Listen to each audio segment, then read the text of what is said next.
all the readers. I feel like this could be wrong, there's like 3 levels of poetic or literary or artistic community. And one of them is like your local community, right? The people who live around you and sort of your comrades, and you hang out with them. In fact, you rarely talk about poetry. Your main conversation is like, can you come help me move some furniture? Or like, where are we going for dinner? But they're a really important community. And then there's the community that you have with the dead, right? The community, the writers you read in books when you were young and over the course of your life, and some of them are maybe alive, but you'll never meet them. Most of them are dead and have been dead a long time, but that's a really important community. But then sort of in the middle, there's this community of people who are alive, who you maybe will meet someday, you've met once or twice, they're out there. And that's a really incredibly important, like that's the community with whom you're always sort of playing Marco Polo, right? Where you write your poem and it's like Marco and you just like wait to see if anything's going to come back to you. And it could, right? With the dead, it will never come back to you. The dead will never say Polo. And your friends are always like, no, I won't help you move furniture. Fuck off.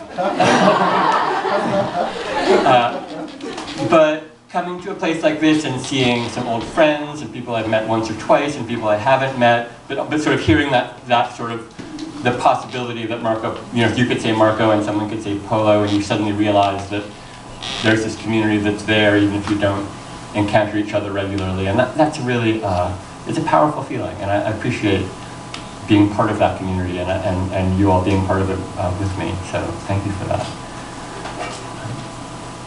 I'm going to read for about 20 minutes. I'm going to read mostly poems from Red Epic. I'm going to start with a poem by someone else, as I like to do.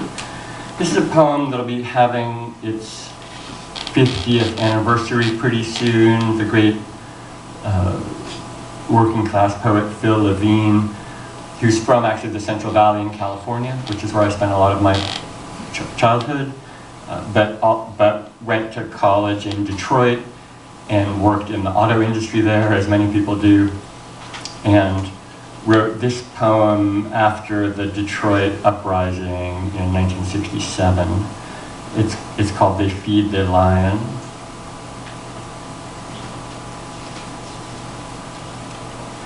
Out of burlap sacks, out of bearing butter, out of black bean and wet slate bread, out of the acids of rage, the candor of tar, out of creosote, gasoline, drive shafts, wooden dollies, they lie and grow. Out of the gray hills of industrial barns, out of rain, out of bus ride, West Virginia to kiss my ass, out of buried aunties, mothers hardening like pounded stumps, out of the bones need to sharpen and the muscles to stretch, they lie and grow. Earth is eating trees, fence posts, gutted cars. Earth is calling in her little ones, come home from pig balls, from the ferocity of pig driven to holiness, from the furred ear and the full jowl, come the repose of the hung belly, from the purpose they lie and grow. From the sweet glues of the trotters come the sweet kinks of the fist. From the full flower of the hams, the thorax of caves, from bow down come rise up, come they lion, from the reeds of shovels, the grained arm that pulls the hands, they lie and grow. From the 5 arms and all my hands, from all my white sins forgiven, they feed. From my car passing under the stars, they lion. From my children inherit, from the oak turned to a wall, they lion.